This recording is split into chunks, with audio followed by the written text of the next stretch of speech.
آپ اگر واقعی ہر دل عزیز بننا چاہتے ہیں تو اپنی زبان میٹھی کر لیں. میں کچھ ٹپس دے دیتا ہوں کہ آپ اپنے الفاظ کو کیسے میٹھا کر سکتے ہیں, کیسے اچھا کر سکتے ہیں. تو سب سے پہلی بات تو یہ ہے کہ پیارے آقا علیہ الصلوۃ والسلام کی سنت مبارکہ ہے کہ نبی پاک بی بی عائشہ صدیقہ رضی اللہ تعالیٰ عنہا فرماتی ہے کہ جس طرح تم تیز تیز گفتگو کرتے ہو, نبی پاک ایسے نہیں کرتے تھے, چلا چلا کر بات نہیں کرتے, تو ٹھہر ٹھہر کر بات کرتے. بلکہ صحابہ فرماتے کہ پیارے آقا علیہ الصلوۃ والسلام جب گفتگو فرماتے نا تو کوئی اگر گننا چاہتا نا, الفاظ کاؤنٹ کرنا چاہتا تو وہ کاؤنٹ کر لیتے. اب ہم غور کریں کہ ہمارے الفاظ کو کاؤنٹ کرنا چاہے تو کیا کاؤنٹ کر سکتا ہے؟ جو لوگ چیخ چیخ کر بات کرتے ہیں, چلا چلا کر بات کرتے ہیں, وہ غور کریں. آپ کی بات لوگوں کو پسند نہیں آ رہی ہے, بہت اسپیڈ میں بول رہے ہیں تو بھی آپ کی بات لوگوں کو سمجھ نہیں آ رہی ہے, ٹھہر کر بات کریں. کچھ مبلغین یا بیان کرنے والوں کو بھی لگتا ہے کہ میں چیخو پکار کر کے بیان کروں گا, تو ٹھیک ہے, کچھ علاقوں میں کچھ گاؤں گوٹھوں میں شاید یہ پسند کیا جاتا ہو کہ آپ ٹیبل توڑ بیان کر لیں.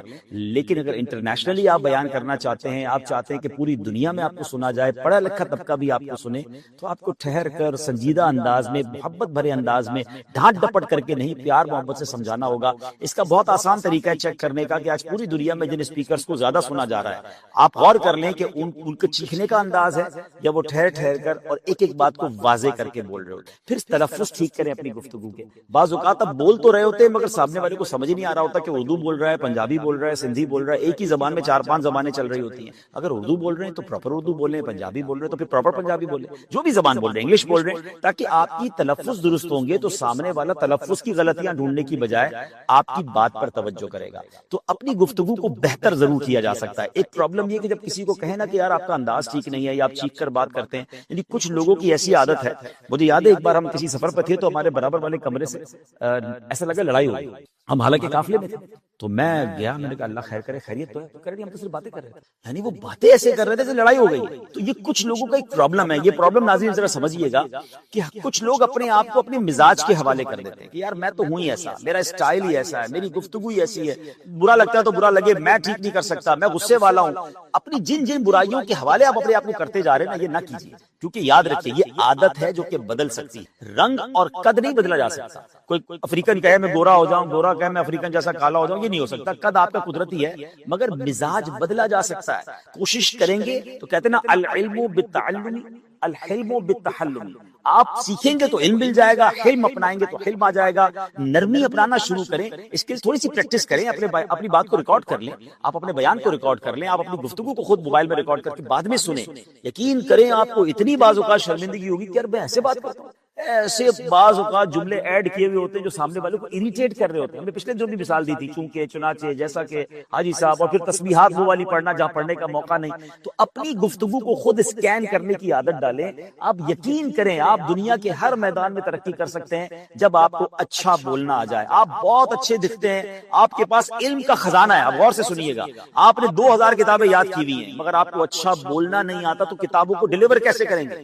اپنے سینے میں محفوظ لے کے چلے جائیں گے نا. کچھ لوگوں کے پاس علم تھوڑا ہوتا ہے اشفاق بھائی, مگر وہ بولتے اتنا اچھا ہے کہ بڑے بڑے علم والوں سے زیادہ وہ لوگ ان کی بات سن رہے ہوتے ہیں. تو اٹ مینز آپ کا ڈیلیوری اگر اچھی ہے, آپ کو بولنا اچھا آتا ہے, آپ دنیا میں بہت آگے بڑھ سکتے ہیں. میٹھے بول اپنانے کی کوشش کریں, دیکھیں کون اچھی باتیں کرتا ہے, اس کو سنیں, انداز کو سنیں. آخری بات کر لیتا ہوں, ایک اور خوبصورت میں آپ کو ٹپ دے دیتا ہوں کہ آپ امیر اہل سنت کے مدنی مذاکروں کو ایز اے کلاس دیکھنا شروع, ایز اے ٹیچنگ, ایک ورک شاپ لے لیں اس کو. آپ غور کریں کہ امیر اہل سنت کیا کیا کرتے ہیں. میں نے بہت غور سے مدنی مذاکرے کو ایک طرح سے اسکین کرنے کی کوشش کی کہ آپ دیکھیں مشکل سوال کو مسکرا کر کیسے سنتے ہیں, ٹپیکل کوسچن کو جواب کیسے دیتے ہیں, ہر تھوڑی دیر بعد موضوع تبدیل کیسے کرتے ہیں, آپ کسی ناظرین میں سے کسی کو بور نہیں ہونے دیتے, تھوڑی دیر بعد آپ ناظرین سے سوال لے لیتے ہیں, کبھی بچوں کو انوالو کر لیتے ہیں, کبھی نعت شریف شروع ہو جاتی ہے. انسان یکسانیت سے بور ہو جاتا ہے. مبلغین کے لیے, اسپیکرز کے لیے, پروگرام کرنے والوں کے لیے مدنی مذاکرہ ایک ایسی کلاس ہے کہ آپ ہر تھوڑی دیر بعد اس کا رنگ چینج ہوتے ہوئے دیکھیں گے. کبھی چہروں پر مسکراہٹ ہوگی, کبھی آنکھوں میں آنسو ہوں گے, کبھی کوسچن آنسر ہوں گے, کبھی خوف خدا ہوگا, کبھی عشق رسول. اتنی ورائٹی ہے. تو آپ کی ذات میں اگر ورائٹی نہیں ہے تو آپ بہت آگے نہیں بڑھ سکتے. ایک بات یاد رکھیے, پریڈکٹیبل نہ بنیے. کچھ لوگ پریڈکٹیبل ہیں, یعنی پریڈکٹیبل سے مراد یہ کہ ہمیں پتہ یہ کیا بولے. جس دن آپ کے بارے میں یہ ہو گیا نا کہ جب بھی راشد بھائی بات کریں گے یہی والی بات کریں گے, تو آپ کو لوگ سننا چھوڑ دیں گے کہ یار ان کا تو ایک ہی ٹاپک ہے, ایک ہی انداز ہے. آپ کے اندر اتنا کچھ ہو کہ جب آپ بیان کریں, آپ کسی سے مشورہ کریں, آپ گفتگو کریں, یار کوئی نئی بات لے کر آئیں گے. ماشاءاللہ ان کا مطالعہ اتنا اچھا ہے کہ آج ہی کسی نئے موضوع پہ بات کریں گے. تو جتنا انپریڈکٹیبل رہیں گے آپ، جتنی آپ کے اندر ماشاءاللہ مطالعہ ہوگا، آپ اپنی گفتگو میں تنوع لائیں گے، ورائٹی لائیں گے، انشاءاللہ لوگ آپ کو سنتے چلیں گے. الحمدللہ رب العالمین والصلاة والسلام علی سید الانبیاء والمرسلین، اما بعد فاعوذ باللہ من الشیطان الرجیم، بسم اللہ الرحمن الرحیم. الصلاة والسلام علیک یا رسول اللہ وعلى آلك وأصحابك يا حبيب الله. الصلاة والسلام عليك يا نبي الله وعلى آلك وأصحابك يا نور الله. پیارے پیارے اسلامی بھائیوں اور مدنی چینل کے ناظرین، درود پاک پڑھنے کے بے شمار فضائل و برکات ہیں. مصطفیٰ جان رحمت شمع بزم ہدایت صلی اللہ تعالی علیہ وسلم کا فرمان عالی شان ہے کہ تم اپنی مجلسوں کو مجھ پر درود پاک پڑھ کر آراستہ کیا کرو کہ تمہارا مجھ پر درود پاک پڑھنا کل بروز قیامت تمہارے لیے نور ہوگا. ہم سب چاہتے ہیں قیامت کے دن ہمیں نور ملے، ہم بے نور نہ رہ جائیں، تو ہمیں دنیا میں کثرت کے ساتھ درود پاک پڑھنے ہیں. آئیے مل کر محبت کے ساتھ بآواز بلند درود پاک پڑھ لیں. صلو علی الحبیب صلی اللہ تعالی علی محمد صلی اللہ علیہ وسلم. یار اسلامی بھائیوں، دعا یقیناً یہ ایک بڑا کمال کا عمل ہے، بہت شاندار عبادت ہے. دعا کے بارے میں قرآن پاک کی آیات بھی ہیں، احادیث بھی ہیں. اللہ قرآن میں فرماتا ہے ادعونی استجب لکم، تم مجھ سے مانگو میں تمہیں عطا کروں گا. احادیث میں نبی پاک نے فرمایا الدعاء مخ العبادہ، دعا عبادت کا مغز. بے شمار واقعات دعا کی قبولیت کے ملتے ہیں، اور اس کے ساتھ ساتھ علماء نے کئی جگہوں پر دعا کی قبولیت کے اسباب بھی لکھے کہ دعا کن کن چیزوں سے قبول ہوتی ہے، کن کن اوقات میں قبول ہوتی ہے، کن کن وقتوں میں قبول ہوتی ہے، کن کن مقامات پر قبول ہوتی ہے، اور دعا سے پہلے کیا کیا جائے کہ دعا ہماری مقبول ہو جائے. تو ہم نارملی دعا کو بڑا نارمل لیتے ہیں، لیکن دعا ایک بڑی کمال کی عبادت ہے. مگر آج میرا جو موضوع ہے کہ دعا تو ویسے بھی کرتے رہنا چاہیے، لیکن ہماری زندگی میں ماں باپ کی دعا کتنا بڑا کردار ادا کر سکتی ہے. آج میں یہ بات کرنا چاہوں گا کہ والدین کی دعا کا اثر کتنا ہوتا ہے، اور پھر خدا نہ خواستہ والدین کو کوئی تکلیف دے دے تو پھر والدین کی زبان سے اگر بد دعا نکل جائے تو وہ کتنی بڑی ہلاکت کا باعث بن جاتا ہے. تو آج توجہ کے ساتھ آپ نے اس بیان کو سننا ہے تاکہ انشاءاللہ ہم اس سے بہت کچھ سیکھ سکیں. آج انشاءاللہ ہم مختصر وقت میں ماں باپ کی دعا کا ہم پر کیا اثر ہو سکتا ہے، اور بزرگوں کے کچھ واقعات سنیں گے جس سے ہمیں یہ پتا چلے کہ بزرگان دین کی جب دعائیں ملی ان کو تو ان دعاؤں نے ان کی زندگی میں کیا اثر ڈال دیا، اور انہوں نے اپنے ماں باپ کے ساتھ برتاؤ کیسا رکھا تاکہ ہم سب کو اس معاملے کی کچھ قدر ہو. حضرت ابو الحسن خرقانی رحمت اللہ تعالی علیہ، بہت بڑا نام ہے اولیاء کرام میں. ان کے ایک بھائی تھے آپ رحمت اللہ تعالی علیہ، اور آپ کے بھائی میں یہ طے تھا کہ ایک بھائی ساری رات اللہ پاک کی عبادت کرتا اور دوسرا ماں کی خدمت کرتا. جب دوسری رات آتی تو ماں کی خدمت کرنے والا بھائی عبادت، اور عبادت کرنے والا بھائی جو وہ ماں کی خدمت کرتا. ایک دن آپ رحمت اللہ تعالی کے بھائی کی باری ماں کی خدمت کرنے کی تھی، تو آپ کے بھائی نے کہا اگر آج آپ ماں کی خدمت کر لیں اور میں عبادت کر لوں، تو آپ نے اجازت دے دی کہ ٹھیک ہے تم عبادت کر لو، میں ماں کی خدمت کر لیتا ہوں، اور خود ماں کی خدمت میں مشغول ہو گئے. آپ کے بھائی نے جو ہی عبادت کی تو غیبی آواز سنائی دی ہم نے تمہارے بھائی کے ساتھ تمہیں بھی اس کے طفیل بخش دیا. یہ سن کر انہیں بڑی حیرت ہوئی کہ یا اللہ میں تو تیری عبادت کر رہا ہوں، بھائی تو ماں کی خدمت کر رہا ہے، اور ارشاد کیا ہوا کہ اس کے طفیل تمہارے بھائی کے طفیل تمہیں بخش دیا گیا. تو یہ کیا وجہ ہے، میری مغفرت اس کے طفیل ہو رہی ہے.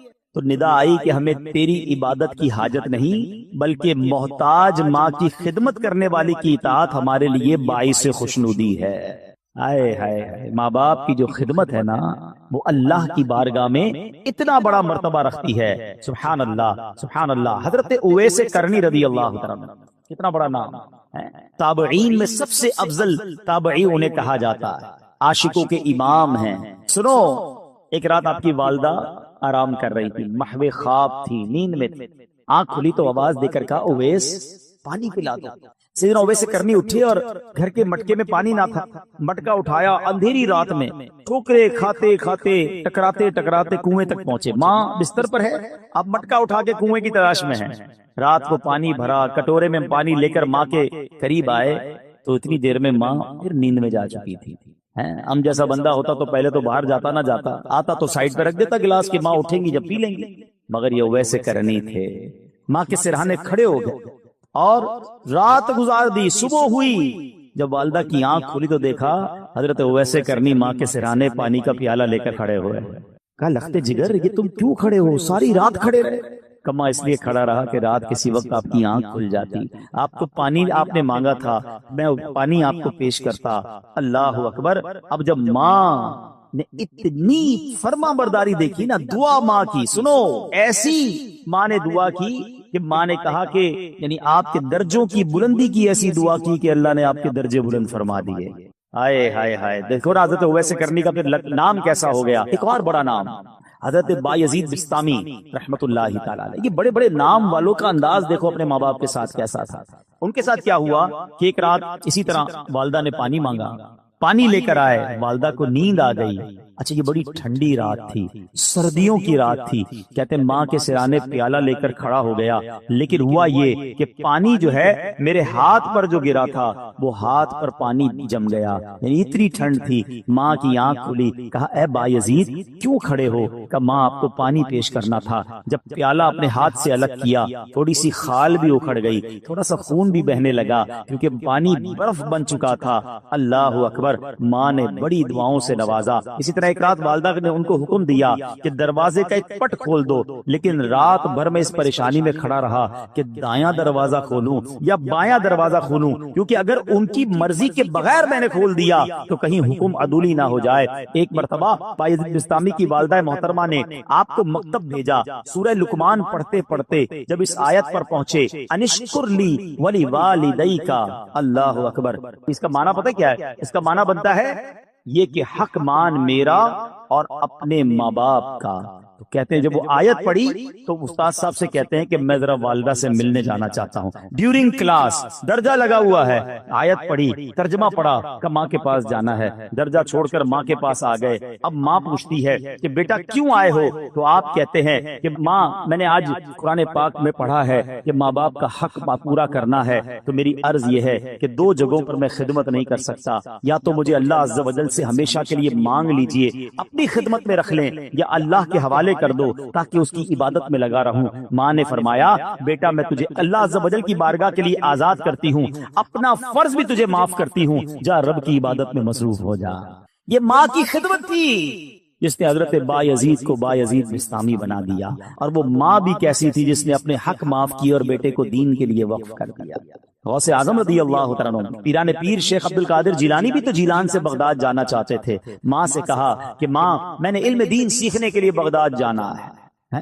اچھا یہ آج کل جو ٹریول ہے نا، اب تو ٹریول بہت آسان ہے، بندہ صبح کہیں ہوتا ہے شام کہیں ہوتا ہے. پہلے ایسا نہیں ہوتا تھا. پہلے ٹریول بڑا مشکل، بیچ میں بڑا جناب ڈاکو آتے تھے، گھاٹیاں آتی تھیں. بلکہ آپ زیادہ دور نہ جائیں. اب یہاں جو بزرگ بیٹھے ان سے پوچھیں 1950-60 میں جو لوگ حج پہ جاتے تھے 5-5 6-6 مہینے کا سفر ہوتا تھا. گاڑیوں میں جاتے تھے، بسوں میں، پاکستان سے بس جاتی تھی حج کے لیے. اور جناب کئی لوگ تو واپس ہی نہیں آ پاتے تھے کیونکہ اتنے مشکل راستے، بیمار ہو جاتے تھے، وہ فیسلٹیز نہیں تھی. یہ تو میں آپ کو 50 سال پرانی 70 سال پرانی بات بتا رہا ہوں. صدیوں پرانا سفر کیسا ہوتا ہوگا. غوث پاک کی ماں نے آپ کو کیا کہا کہ بیٹا ٹھیک ہے اب جاؤ، اب ہماری محشر میں ملاقات ہوگی. ماں نے ان کا حق معاف کر دیا کہ میری خدمت نہ کرو، دین کی خدمت کرو. کیسے ماں باپ تھے. اور پھر کیا نصیحت کی تھی کہ بیٹا ہر حال میں سچ بولنا. واقعہ یاد ہے نا کہ جب ڈاکوؤں نے آپ کو پکڑا اور آپ نے اپنا مال بتا دیا، اور کیوں بتایا کہ ماں سے وعدہ کیا ہے ہر حال میں سچ بولنا، مال جاتا ہے تو چلا جائے. ڈاکوؤں کا سردار رونے لگا کہ تم ماں سے کیے ہوئے وعدے کو پورا کر رہے ہو، میں بھی اپنے ویب سے کتنے وعدے کیے، میں کیوں پورے نہیں کرتا. پورے ڈاکوؤں نے توبہ کر لی اور مال بھی واپس لوٹا دیا.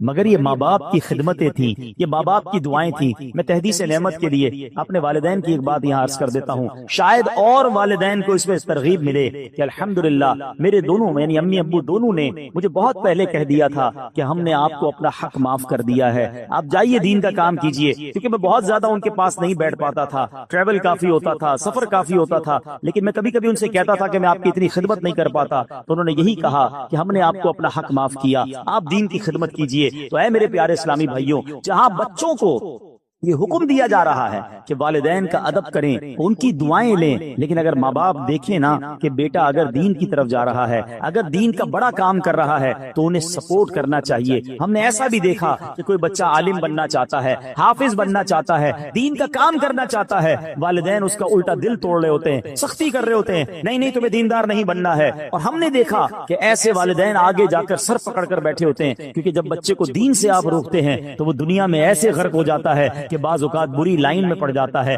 غلط کاموں میں پڑ جاتا ہے، اور ماں باپ اس کے بعد سر پکڑ کے رو رہے ہوتے، دیندار بننا چاہتا تھا، میں نے دیندار نہ بنایا۔ دیکھو دیندار اور دنیا دار کی مثال سمجھ لو، یہ میں سب کے لیے نہیں کہتا مگر میجورٹی ایسا ہوتا ہے، ایک بار پھر ریپیٹ کر رہا ہوں، سب کو یہ لاگو نہیں ہوتا ہے مگر اکثریت پر یہ ضرور لاگو ہوتا ہے کہ جب بھی بچہ دنیا میں ترقی کرتا ہے نا، دنیا کو کوئی بڑا افسر بن جائے، دنیا میں جناب کوئی بڑی ڈگری لے لے، دنیا میں کوئی بڑا مقام لے لے، تو بعض اوقات ماں باپ ڈرتے ہیں کہ بچے کو کوئی بات بری نہ لگ جائے۔ بات کرتے میں ماں باپ کو ڈر لگ رہا ہوتا کیونکہ بڑا افسر بن گیا، بڑا سیٹھ بن گیا، بڑا جناب جاگیردار بن گیا، اس نے بڑی ڈگریاں لے لی ہیں۔ یہ ہے دنیا دار کی ترقی کا نتیجہ۔ اور اگر بیٹا دین میں ترقی کر جائے نا، عالم بن جائے، مفتی بن جائے، دین کا مبلغ بن جائے، تو اکثریت یہ ہوتی ہے کہ بچہ ڈرتا ہے کہ ماں باپ کو برا نہ لگ جائے۔ فرق ہے نا، وہ اتنا بڑا مفتی بھی ہوگا کیونکہ اس نے قرآن پڑھا ہے، اس نے حدیث پڑھی ہے کہ ماں باپ راضی ہیں تو رب راضی ہے، ماں باپ ناراض ہیں تو رب بھی ناراض ہو جائے گا، تو اس کو ماں باپ کی رضا کی فکر ہو جاتی ہے۔ تو کبھی اپنے بچوں کو دینداری سے دور نہ کریں۔ اتنے بڑے بڑے علماء کرام، اتنے بڑے بڑے مفتیان کرام، میں نے پہلے بھی یہ واقعہ کئی بار بیان کیا، حضرت امام اعظم ابو حنیفہ، آپ کروڑوں حنفیوں کے پیشوا ہیں، اور وقت کے امام، اس زمانے میں بھی آپ کے علم کا شہرا تھا۔ آپ کی والدہ جو تھی وہ کسی مسجد کے امام صاحب کی باتیں بڑی شوق سے سنتی تھی، تو ہوا یہ کہ ایک بار ان کی والدہ نے کہا کہ جاؤ قاضی ذرا سے جو ہے نا وہ میرے لیے سوال پوچھ کے آؤ۔ امام اعظم خود وقت کے امام ہیں، وہ آپ کہہ سکتے تھے ماں تم مجھے کہہ رہی ہو کہ میں ایک مسجد کے امام سے مسئلہ پوچھ کے آؤں، میں خود سب سے بڑا مفتی ہوں، لوگ میرے اتنے بڑے بڑے تو میرے شاگرد ہیں۔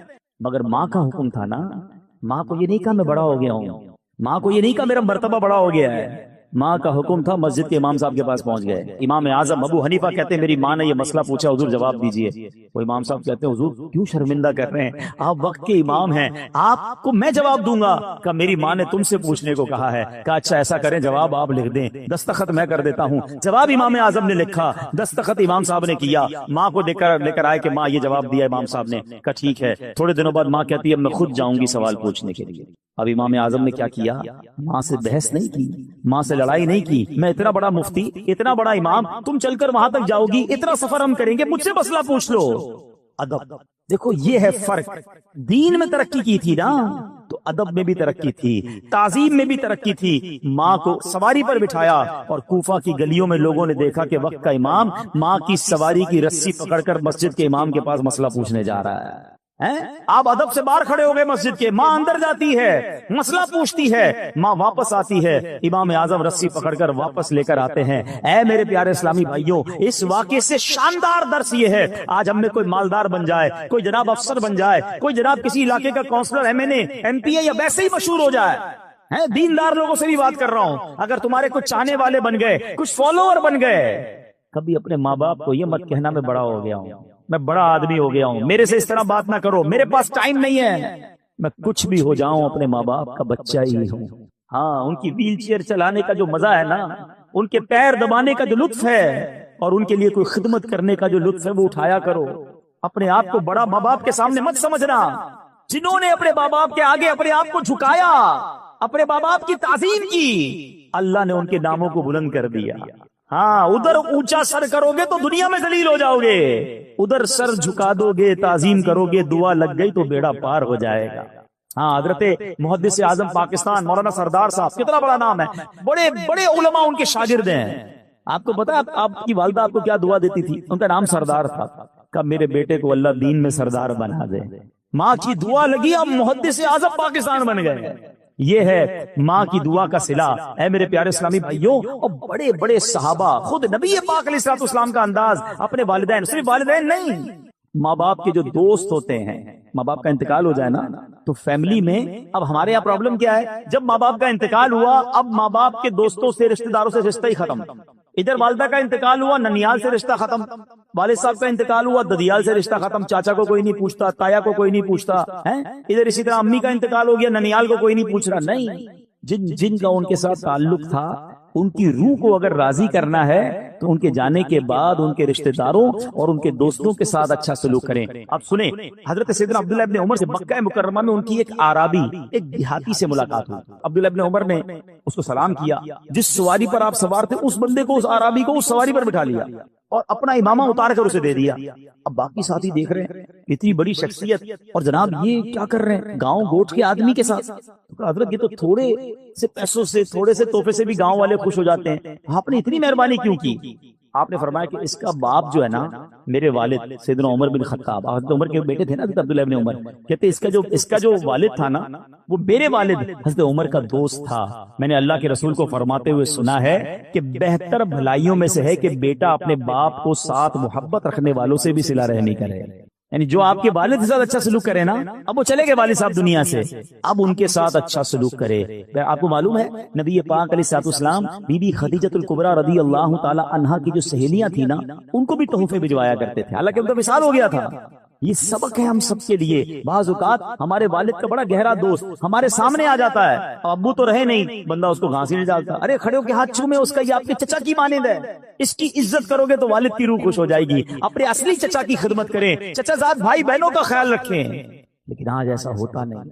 اے میرے پیارے اسلامی بھائیوں، اگر آپ آخرت میں ترقی چاہتے ہو، ماں باپ کی دعائیں ضرور لینا، یہ دعائیں پار لگا دیتی ہیں۔ سنو پیارے آقا علیہ الصلوۃ والسلام کا انداز کیا تھا۔ ایک بار نبی پاک علیہ الصلوۃ والسلام کو حضرت ابو طفیل رضی اللہ عنہ فرماتے ہیں کہ ہم نے نبی پاک علیہ الصلوۃ والسلام کو دیکھا کہ آپ مقام جعرانہ میں، جو ماشاءاللہ بڑا عمرہ کرنے گئے ان کو پتہ ہے جگہ، کہ وہاں وہ گوشت تقسیم فرما رہے تھے۔ میں اس وقت چھوٹا تھا اور اونٹ کی ہڈی اٹھائے ہوئے تھا، ایک عورت سامنے سے آئی، حتیٰ کہ وہ نبی پاک کے قریب پہنچی تو پیارے آقا نے اپنی چادر مبارک بچھا دی جس پر وہ بیٹھی۔ جب وہ چلی گئی تو میں نے کہا یہ کون تھی؟ صحابہ کرام نے فرمایا یہ نبی پاک علیہ الصلوۃ والسلام کی رضائی والدہ تھی۔ حضرت ملا علی قاری فرماتے ہیں یہ حلیمہ سعدیہ تھیں۔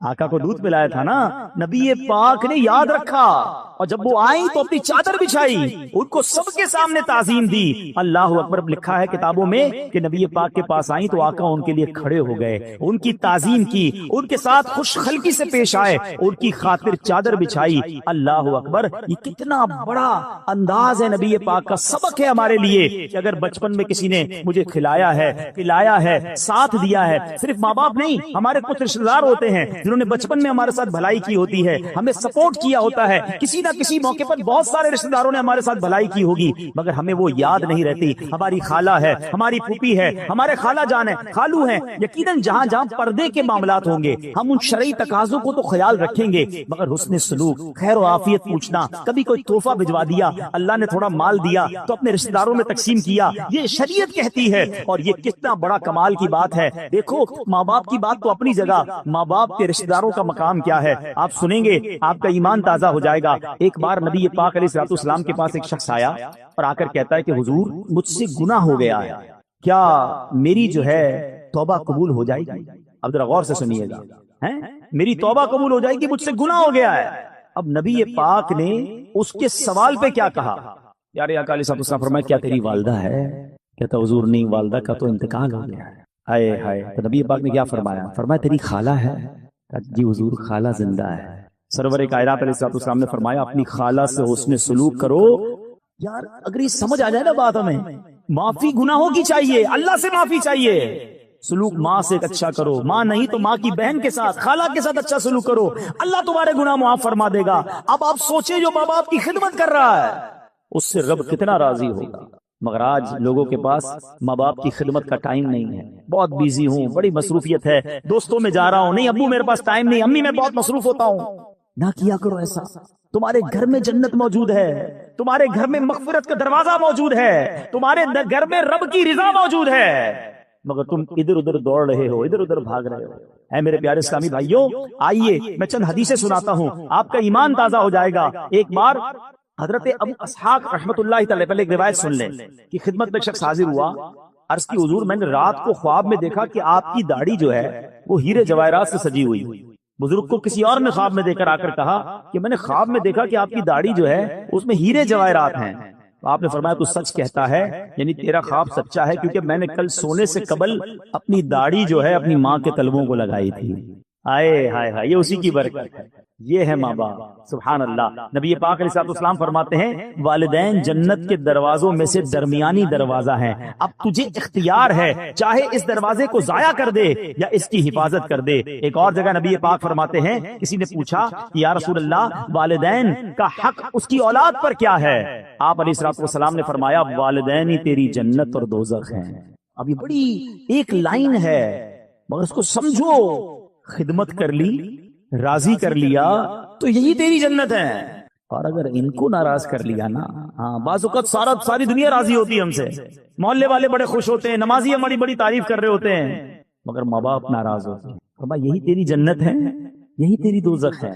اگر یہ ناراض ہو گئے نا تو پھر تباہی ہے، پھر بربادی ہے۔ اس کا مطلب یہ ہوا کہ پریورٹی کیا دینی ہے کہ ماں باپ راضی رہیں، ماں باپ خوش رہیں، اور سبحان اللہ جب وہ دعا دے دے نا، ہائے ہائے، واقعات تو اتنے دعا کے کہ ماں باپ کی دعا سے کون کہاں پہنچ گیا۔ اچھا ایک اور بات یاد رکھیے گا کہ دعا میں بھی جو نا ایک ہی ہوتا ہے کہ ہم کہتے ہیں امی دعا کر دیں، ابو دعا کر دیں، اچھی بات، مزہ پتہ کیا ہے؟ میں کہوں نا، میں خدمت ایسی کروں کہ ان کے دل سے دعا نکلے، ہاں وہ جو اثر رکھتی ہے نا، ایمان تازہ ہو جائے گا۔ سنو ایک واقعہ، ایک گناہگار نوجوان کا انتقال ہوا، اس کو کسی نے خواب میں جنت میں حاجیوں کے ساتھ ٹہلتے دیکھا۔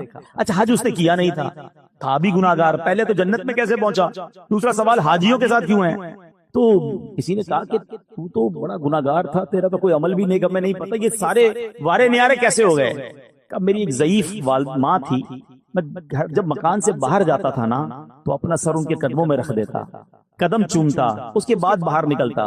میری ماں مجھے دعا دیا کرتی تھی، اللہ تجھے بخش دے اور تجھے حج کا ثواب عطا فرمائے۔ آئے ہائے، کہتا ہے اللہ نے میری ماں کی دعا قبول کر لی، مجھے بخش بھی دیا اور مجھے حاجیوں کے ساتھ بھی کر دیا۔ یہ دعا ہے، دل سے نکلے نا تو بیڑا پار کر دیتی ہے۔ وہ سنا ہوگا نا واقعہ، میں صرف اشارہ دے کے نکل جاتا ہوں کہ حضرت موسیٰ نے رب سے عرض کیا تھا کہ مولا میرا جنت میں پڑوسی بتا دے، اشارہ کیا گیا کہ فلاں قصائی تیرا پڑوسی ہے، قصائی اور حضرت موسیٰ کا پڑوسی کلیم اللہ کا پڑوسی، آپ ڈھونڈتے ڈھونڈتے پہنچ گئے۔ ڈیٹیل کیا ملی کہ ماں کی جب خدمت کرتا تھا، والد کی جو خدمت کرتا تھا، تو وہ دعا دیتے تھے کہ یا اللہ میرے بچے کو جنت میں موسیٰ کا پڑوسی بنا دینا۔ اللہ نے وہ دعا قبول فرما لی اور کلیم اللہ کا پڑوسی بنا دیا۔ دعا لیا کرو اپنے ماں باپ کی، جس کے ماں باپ زندہ ہیں، دل سے دعا لیا کرو، خوش کر دو ان کو، جو وہ چاہے انہیں دو، کیونکہ یہ دعا تمہارے سارے غم سارے دکھ دور کر دے گی۔ سنو سنو، امام بخاری کو کون نہیں جانتا؟ ہم سب امام بخاری کا بڑا تذکرہ سنتے ہیں۔ وقت کے امام بخاری شریف جنہوں نے لکھی، امام بخاری کی بچپن میں آنکھیں ہی چلی گئی تھی، اب نابینا ہو گئے۔ ان کی ماں ان کے لیے دعا کرتی تھی، اے اللہ عز و جل میرے بیٹے کی آنکھوں کی بینائی لوٹا دے۔ اس کی ماں نے ایک مرتبہ حضرت ابراہیم علیہ السلام کو خواب میں دیکھا، وہ فرما رہے ہیں تیری دعا کی وجہ سے اللہ تعالیٰ نے تیرے بیٹے کی آنکھیں لوٹا دی۔ صبح ہوئی تو دیکھا کہ واقعی امام بخاری کی آنکھیں واپس آ گئی۔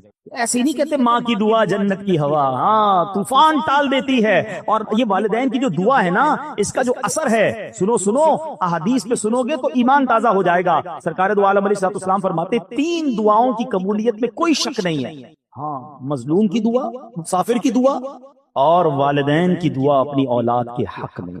اب یہاں 2 باتیں بڑی امپورٹنٹ ہیں، ایک تو والدین کی دعا لینی ہے، یہ تو بات چل رہی ہے، مگر مظلوم کی دعا، مظلوم نارملی اپنے خلاف ظلم ہونے والے پر دعا کرتا ہے، ہاں کبھی کسی پر ظلم نہ کر دینا۔ اگر اس نے ہاتھ اٹھا لیے نا تو پھر بربادی مقدر ہے۔ بندہ بعض اوقات کہتا ہے یار میرا کوئی کچھ نہیں بگاڑ سکتا، میرا بڑا پاور ہے، میرے سامنے کون بول سکتا ہے، جو کرنا ہے کر لو، اس طرح بھی کہتے لوگ۔ یہ مت سمجھو کہ وہ کچھ نہیں کر سکتا۔ ہاں پنجاب میں گیا پچھلے دنوں، ایک جملہ سنا جو کوئی لرزہ آ گیا۔ اس کے بعد وہ لوگ کہتے ہیں مضبوط یا طاقتور آدمی سے مت ڈرو، ماڑے آدمی سے ڈرو۔ ماڑا پنجاب میں کہتے ہیں کمزور آدمی سے۔ میں نے پوچھا یہ کیوں کہتے ہیں؟ کہ جب کمزور آدمی ہاتھ اٹھاتا ہے نا تو یہ دعا عرش تک جاتی ہے۔ مظلوم جب اللہ کی بارگاہ میں فریاد کرتا ہے، یہ حدیث سنائی نا میں نے آپ کو، اس کی دعا نہیں رکتی، پھر قدرت کی طرف سے جب پکڑ آتی ہے نا ظالم کی تو وہ برباد ہو جاتا ہے۔ میں آپ کو ویسے زندگی میں ایک مشورہ دیتا ہوں، کبھی کبھی آپ کو ایسا فیل ہونا کہ یار کاروبار اچھا خاصا چل رہا تھا، ڈسٹرب ہو رہا ہے، صحت بالکل ٹھیک تھی، گڑبڑ ہو رہی ہے، فیملی میں سب محبتیں تھیں، اب لڑائی جھگڑے شروع ہو گئے، کچھ چیزیں ڈسٹرب ہونے لگے نا، تو چیک کرنا کسی کی بددعا تو نہیں لے لی، کسی کی ہائے تو نہیں لے لی، کسی کا دل تو نہیں توڑ دیا۔ زندگی میں دل نہ توڑنا، دعائیں لینے والے بننا، ہائے لینے والے مت بننا، کیونکہ مظلوم نے اگر ہاتھ اٹھا لیا نا تو بیڑا غرق ہو جانا ہے۔ ایک اور حدیث سنیں، سرور کائنات علیہ الصلوۃ والسلام فرماتے ہیں 3 دعاؤں کی قبولیت میں کوئی شک نہیں ہے، مظلوم کی دعا، مسافر کی دعا، اور والد کی دعا اپنی اولاد کے حق میں۔ ہاں، باپ کی دعا، یہاں خاص والد کا ذکر کیا ہے۔ یہاں میں ایک اور مشورہ بھی دینا چاہوں گا، جتنے ماں باپ یہاں بیٹھے ہیں نا، اپنے بچوں کے لیے ضرور دعا کیا کریں۔ ہاں، آپ کی دعا ان کے لیے مقبول ہے۔ اچھا، بعض اوقات ہمارا بچہ دل دکھا دیتا ہے، یا بچہ جو ہے وہ پسند نہیں آ رہا ہوتا، بات نہیں مانتا، ہم تو ماں باپ ہیں نا۔ جب اللہ نے ہمیں یہ مقام، اللہ کے حبیب علیہ الصلوۃ والسلام نے حدیث میں یہ مقام عطا کر دیا کہ ماں باپ کی دعا بچوں کے حق میں قبول ہوتی ہے، اب اللہ سے مانگو نا کہ اللہ اس کو نیک بنا دے، پرہیزگار بنا دے، میرا بھی فرما بردار کر دے، اپنا بھی فرما بردار کر دے، تاکہ اس بچے کا بیڑا پار ہو جائے۔ بدقسمتی یہ ہے کہ بعض اوقات کچھ ماں باپ اپنے بچوں کو بد دعائیں دیتے ہیں۔ اچھا، بعد میں پریشان بھی خود ہی ہوتے ہیں، کیونکہ جب آپ کہہ دیں گے اور قبول ہو گیا تو پھر اس کے بعد آپ ہی پریشان ہوں گے۔ اب ایک واقعہ سنیے گا، دعا کی بات کمپلیٹ ہو گئی، اب میں کچھ آپ کو ماں باپ اگر بد دعا دے دیں تو اس میں کیا بیڑا غرق ہو جاتا ہے۔ اچھا، بعض اوقات گناہگار مقبول بارگاہ الہی ہو جاتا ہے، ولی بن جاتا ہے ماں باپ کی دعا سے، اور اگر ماں باپ بد دعا دے دیں تو اللہ کی بارگاہ کا مقبول یا نیک بندہ جو ہے نا، وہ بھی کس طرح پھنس جاتا ہے۔ جریج ایک شخصیت ہے، نہایت نیک اور اللہ عز و جل کا مقبول بندہ تھا۔ کبھی اللہ عز و جل اپنے پیاروں کو بھی آزمائش میں ڈالتا ہے، جیسے جریج کو آزمائش میں ڈالا۔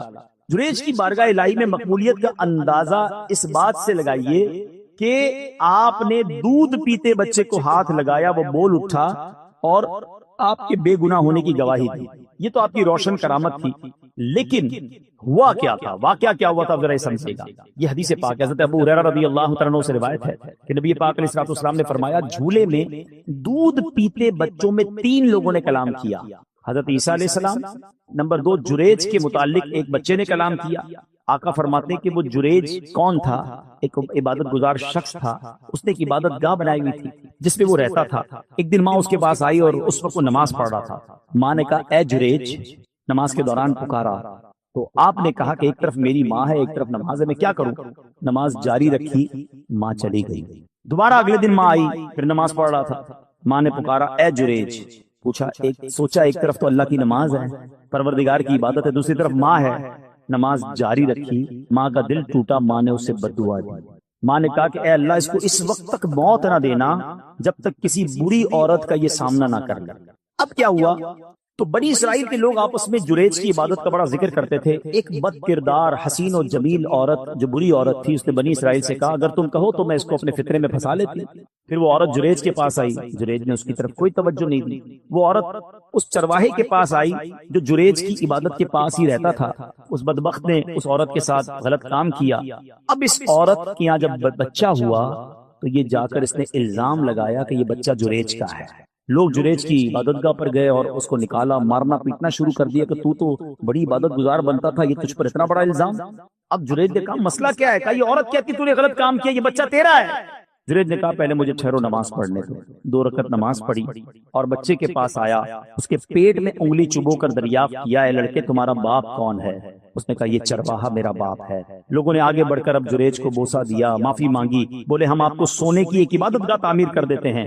جریج نے جواب دیا، نہیں، تم دوبارہ مٹی سے ہی تعمیر کر دو، جیسے پہلے میری عبادت گاہ تھی ویسا ہی بنا دو۔ نبی پاک نے واقعہ سنایا، باتیں سیکھنے کو کیا ملی کہ ماں کا دل دکھایا تو آزمائش آئی نا۔ جو ماں نے کہا ایسا ہوا۔ یہ تو ٹھیک ہے کہ اللہ پاک نے اس کو آزمائش سے نکال دیا، لیکن ماں باپ کا دل کبھی نہیں دکھانا۔ ہاں، کتنا ہی تمہارا بڑا مرتبہ ہوا نا، اور ماں باپ ناراض ہو گئے تو بہت بڑی مشکل میں آ جائیں گے۔ اسی طرح زمخشری، یہ معتزلیوں کا بڑا عالم ہے، جو نے کتابیں پڑھی ہیں وہ جانتے ہیں کہ اس کی ٹانگ کٹ گئی۔ لوگوں کے پوچھنے سے کہ کیسے ہوا تو کہا کہ میری ماں کی بد دعا کا نتیجہ ہے۔ معاملہ کیا ہے کہ بچپن میں ایک چڑیا میں نے پکڑی تھی اور اس کی ٹانگ ڈوری سے باندھی، اتفاق سے میرے ہاتھ سے چھوٹ کر دیوار میں گھس گئی۔ اب جب میں اسے کھینچتا تھا تو ظاہر ہے اس کی ٹانگ تو باہر آ رہی تھی، چڑیا نہیں آ رہی تھی، تو میں نے ڈوری زور سے پکڑ کر کھینچی تو اس کی ٹانگ ہی باہر آ گئی، چڑیا اندر ہی رہ گئی، ٹانگ اس کی باہر آ گئی۔ میری ماں نے جب یہ دردناک منظر دیکھا تو بے ساختہ میری ماں کی زبان سے نکلا کہ جس طرح تم نے اس کا پاؤں کاٹا ہے، اللہ تیرا پاؤں بھی کاٹے۔ حالانکہ وہ اس زمانے کا عالم تھا، وہ کہتا ہے بس میں بخارا کے سفر پر گیا علم سیکھنے، سفر کے دوران میں گر پڑا، ٹانگ پر شدید چوٹ آئی، ٹانگ کا زخم ایسا بگڑا کہ آخر مجھے اپنی ٹانگ کٹوانا ہی پڑی۔ یاد رکھنا، امام بخاری کی آنکھیں آ گئی ماں کی دعا سے، اور زمخشری کی ٹانگ چلی گئی ماں کی بد دعا سے۔ یہ سمجھنا ہے، ماں باپ کی دعا کمال کا کام ہے، لیکن کبھی ان کا دل مت دکھانا۔ ایک شخص کے بارے میں آتا ہے کہ ماں نے آواز دی، اس نے جواب نہیں دیا، ماں نے کہا تو گونگا ہو جائے، تو وہ گونگا ہو گیا۔ اچھا، یہاں اب میں واپس اسی پوائنٹ کی طرف آؤں گا۔ ہم ماں باپ، جو مجھے ماں باپ سن رہے ہیں، بچوں کو میں الگ سمجھا رہا ہوں، لیکن ماں باپ سے میری عرض یہ کہ کبھی بھی بچہ دل دکھائے نا، بد دعا مت دینا۔ کیا پتا وہ قبولیت کی گھڑی ہو، کیا پتا وہ قبولیت کا وقت ہو اور آپ کی زبان سے نکلے اور وہی کام آپ کے بیٹے کے ساتھ ہو جائے۔ وہ عورتیں ہماری بہت زیادہ، تجھے کیڑے پڑے، تو برباد ہو جائے، تو خوش نہ ہو، بعد میں آپ کو ہی تکلیف ہوگی جب بچے کو کچھ ہو گیا تو بد دعا نہ دیں۔ اور بچوں سے گزارش یہ ہے کہ اپنے ماں باپ کی خوب خدمت کریں، ان کی دعائیں لیں، کیونکہ ماں باپ کی دعا تمہارے سارے غم دور کر دے گی۔ لوگ بعض اوقات بہت سارے لوگوں کے پاس دعا کے لیے جاتے ہیں، اگر واقعی تمہارے پاس ماں باپ ہے نا، ارے انہی کی قدموں میں بیٹھ جاؤ، انہوں نے ہاتھ اٹھا دیے، طوفان ٹل جائیں گے، مشکلیں آسان ہو جائیں گی۔ اب آخر میں پیارے اسلامی بھائیوں، اپنے بیان کے اختتام میں ان لوگوں سے کچھ بات کر لیتا ہوں کہ جن کے ماں باپ چلے گئے۔ اب مسئلہ یہ، ماں باپ تو چلے گئے، اب تو دعا تو لے نہیں سکتے، اب ہم کیا ایسا کریں کہ ان کے جانے کے بعد ان کی روح ہم سے خوش ہو جائے، ان کے جانے کے بعد بھی وہ ہم سے راضی ہو جائے اور اللہ ہمیں ماں باپ کے فرما برداروں میں شامل کر لے؟ تو اس کا طریقہ یہ ہے کہ ہم پہلے تو ماں باپ کو خوب ایصال ثواب کرتے رہیں۔ الحمدللہ، جن کو اللہ نے نوازا ہے، جو کر سکتے ہیں، وہ ماں باپ کے لیے مسجد بنا دیں۔ مسجد نہیں بنا سکتے، مسجد میں حصہ ملائیں،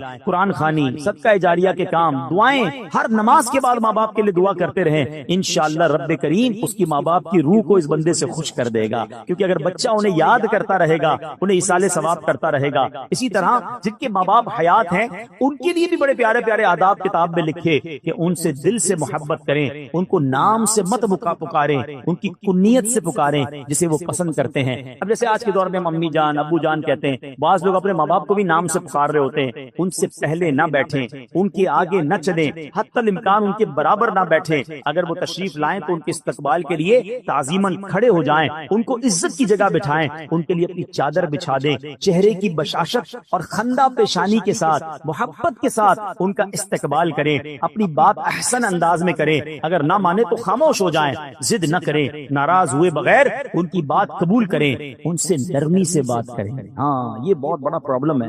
بیٹا جب بڑا ہو جاتا ہے، بیٹی بڑی ہو جاتی ہے، تو سختی سے ماں باپ سے بات کر رہے ہو، ماں باپ کو ڈر لگ رہا ہوتا ہے، ماں باپ کا دل نہیں چاہتا کوئی بات کرنے کو، جب بات کرتا ہوں کاٹنے کو آتے ہیں، جب بات کرتا ہوں مجھے ڈانٹتے ہیں۔ ماں باپ کو کوئی ڈانٹتا ہے؟ تحفے اس اولاد پر کہ جس سے بات کرنے میں ماں باپ کو ڈر لگتا ہے۔ ارے ماں باپ سے بندہ بات ایسے کرے جیسا غلام آقا سے بات کر رہا ہے۔ کسی افسر کے پاس جاتے تو کیسے جاتے ہیں؟ سر تھوڑا سا میرا کام، تھوڑی فائل پہ سائن کر دیں، آپ کی بڑی مہربانی، بہت شکریہ، بس اچھا اوکے، نہیں اچھا صاحب کوئی بات نہیں، میں کل آ جاؤں گا۔ اس سے نہیں کہتے آپ مانا کیوں کر رہے ہیں، کل کیوں بلا رہے ہیں؟ نہیں میں کل آ جاؤں گا، کوئی سر آپ ناراض نہ ہو۔ دنیا کے افسر سے یہ انداز، اور ماں باپ سے کیوں منع کر رہے ہیں؟ کیوں روک رہے مجھے جانے سے؟ میری بات آپ کیوں نہیں مان رہے؟ ارے تم ماں سے اس طرح بات کرو گے، والد سے اس طرح بات ہوگی؟ کتابوں میں لکھا ہے بیٹے پر حق ہے والد کا اس طریقے سے کہ بیٹا باپ کے آگے ایسے رہے جیسے غلام آقا کے آگے رہتا ہے۔ مگر افسوس یہ ہے کہ آج باپ بیٹے کا غلام بنا ہوا ہے۔ ہونا تو یہ چاہیے تھا کہ بیٹا باپ سے ریکویسٹ کرتا، ابو جان پلیز میری بات مان لیں، میرا یہ کام کر دیں، آپ کی بڑی بات نہیں۔ اچھا ہو سکتا ہے کہ یہ والد کا ایٹیٹیوڈ کسی بیٹے کو اچھا لگتا ہو، کسی ماں کا یہ انداز بیٹی کو اچھا لگتا ہو کہ میری ماں دیکھو کتنا ڈرتی ہے مجھ سے۔ ارے تف ہے تمہاری زندگی پر، تمہاری ماں اور تمہارے والد تم سے ڈر کے بات کر رہے ہیں۔ میں ان کا بیٹا ہوں، میں ان کی اولاد ہوں، میں ان کی ملکیت ہوں، وہ مجھ سے کس بات کا ڈریں گے؟ وہ مجھے حکم فرمائے، وہ عرض نہ کریں، وہ آرڈر کریں مجھے، وہ حق ہے ان کا۔ مگر آج انداز ہی بدلتا جا رہا ہے، اور یقین جاننا یہ مکافات عمل ہے۔ اگر آپ نے اپنے ماں باپ کا ادب نہیں کیا نا، آپ اس کی ریفلیکشن اپنی اولاد میں دیکھیں گے۔ ہم نے دیکھا ہے کہ جو ماں باپ کا ادب کرتے ہیں اس کی اولاد بھی اس کا ادب کرتی ہے، اور جو ماں باپ کو ستاتے ہیں بعد میں آخرت کا عذاب تو اپنی جگہ ہے، دنیا میں ہی اپنی اولاد میں بندہ یہ دیکھتا ہے۔ تو اے میرے پیارے اسلامی بھائیوں، آج کے اس مختصر سے اجتماع میں یہی عرض کرنے آیا ہوں، قدر کرو اپنے ماں باپ، ماں باپ کی دعا لینا، ماں باپ کی بد دعا نہ لینا۔ اور چلے گئے اب انہیں بھولنا نہیں، اور جو چلے گئے انہیں بھولو مت، ہر جمعے کو جائیں قبرستان۔ اچھا مزے کی بات دیکھو، ماں باپ بھی کمال کے لوگ ہیں، زندگی میں ماں باپ کی کوئی محبت سے زیارت کرے تو اسے حج کا ثواب ملتا ہے نا۔ ہاں روایتوں میں آتا ہے جو قبر کی زیارت کرے اسے بھی حج کا ثواب ملتا ہے. جمعے کو جا کر یاسین شریف پڑھے اللہ پڑھنے والے کی مغفرت کر دیتا ہے. جو ماں باپ کی زیارت کے لیے قبرستان جائے جو وہ خود مر جائے گا تو اس کے قبر کی فرشتے زیارت کو آئیں گے. یعنی قبرستان جانا تو میرا ہی فائدہ ہو گیا نا, میری مغفرت ہو رہی ہے, فرشتے میری زیارت کو آئیں گے. ماں باپ کمال ہے یار, رحمتوں کا منبع ہے, زندہ رہیں تو بھی کرم ان کی مہربانیاں ہیں, اور چلے جائیں تو قبر پہ جاؤ تو پھر بھی بیڑا پار ہو جاتا ہے. تمام لوگ اپنے ماں باپ کی فکر کریں, قدر کریں. چلے گئے تو ان کو خوب ایصال ثواب